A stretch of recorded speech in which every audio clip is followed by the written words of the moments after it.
Then the fifth one is the mesh topology.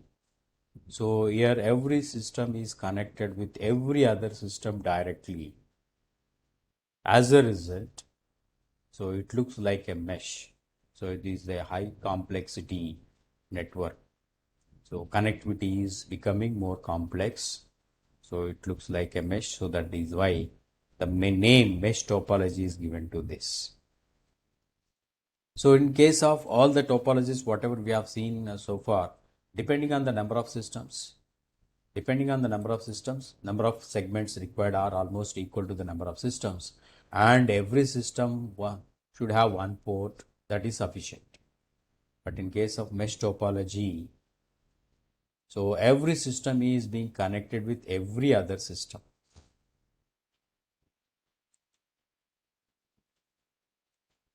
In this, every system is connected with every other system.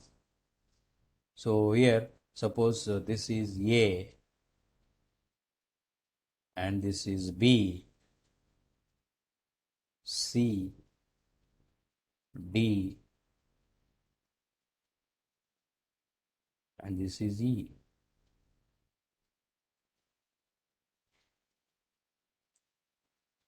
Okay. Now A is connected with B directly using this link. A is connected with C using this link. A is connected with D using this link.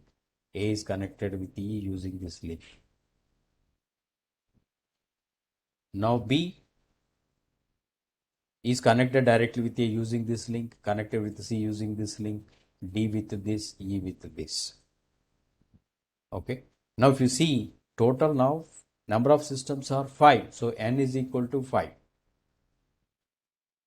And every system is having, see now in this case, so A should have four ports, 1, 2, 3, 4. So A is also having 4 ports, B is having 4 ports, C is having 4 ports. So the number of ports a system needed is equal to N minus 1, where N is the number of systems connected in the network in mesh topology. So please remember this point. So if the number of systems connected on the network are N, then every system should have N minus 1 ports. Then only one-to-one direct connectivity is possible. Okay.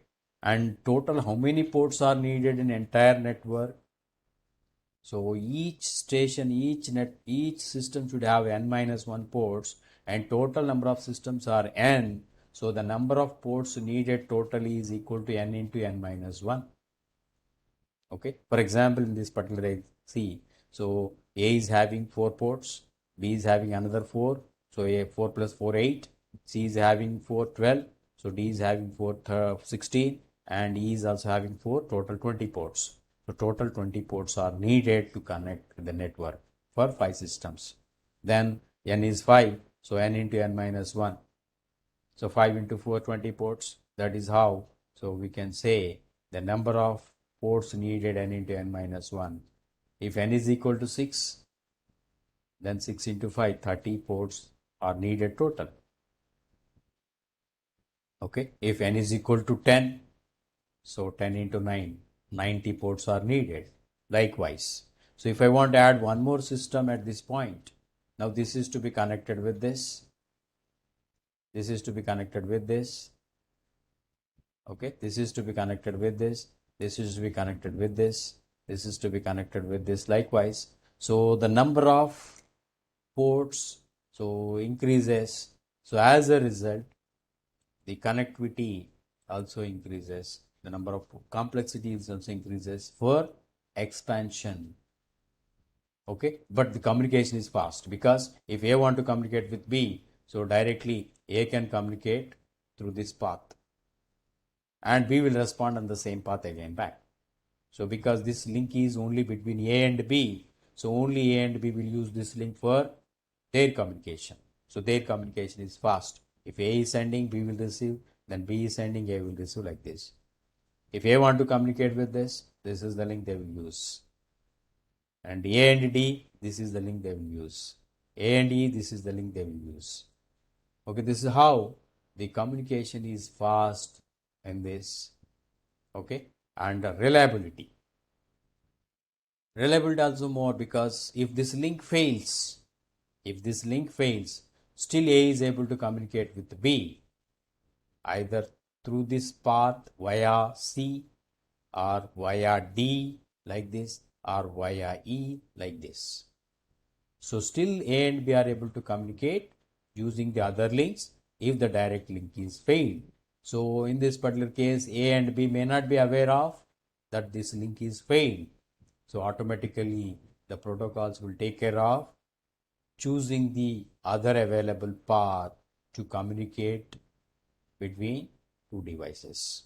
So that is why a reliability is maximum, because alternate paths are available.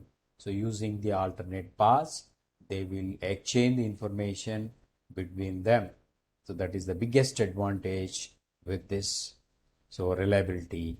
The second is fast communication because of direct link. So the information need not go through any other link. Directly they can communicate. So communication is fast. Between any device to any device, the communication is fast.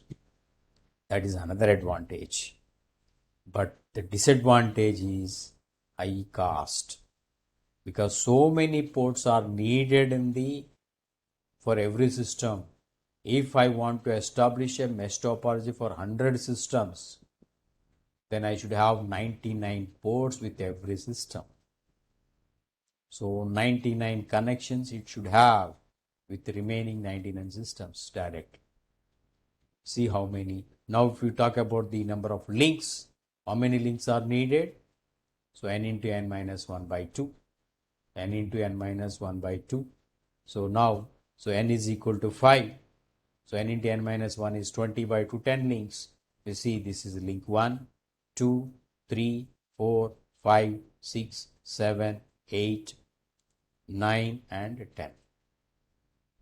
So total links connected are 10 in this particular example with 5 systems. So n into n minus 1 by 2 is the number of links. Suppose I want to connect 100 systems. Then the number of links needed are 100 into 99 by 2, 50 into 99. So many links. So that is the complexity. So now this structure is looking like a mesh. So that is why the name mesh topology is given to this.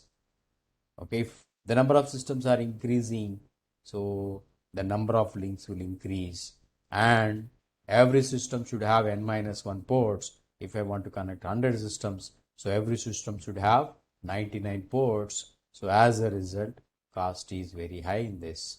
Additional ports, at the most generally every system will have only one port, but you need to increase the number of ports in this case, so that leads high cost. And difficult management. Management is difficult. That means if I want to add one more thing, or I have to assign, so which port is assigned to connect this link? So I have to separate port address, separate address for this link, for this port system, and for this link separate address, for this link separate address, for this link separate address. So depending on the number of ports I'm going to use with every system, so many addresses to be maintained by that particular system. So that is why the management is difficult. And if I want to add one more system at this point, so it is to be connected with every other system directly. So many links I have to attach. So that is why so reconfiguration is also difficult. That is about the advantages and disadvantages of mesh topology. And here also no collision if the direct link is being used, because if A is communicating, B is receiver, A is sender, B will be receiver. So only one direction of information movement. And reply, B will be the sender, A will be the receiver. So only their communication is moving in this. No other communication is moving in this. So no collisions we can say. So that is the biggest advantage with the mesh topology: reliability, fast communication, no collisions. But the disadvantage, high cost. The number of ports per system will increase if the number of systems increases in the network. Then the number of links for direct connectivity also increases. So that is about the advantages and disadvantages of mesh topology.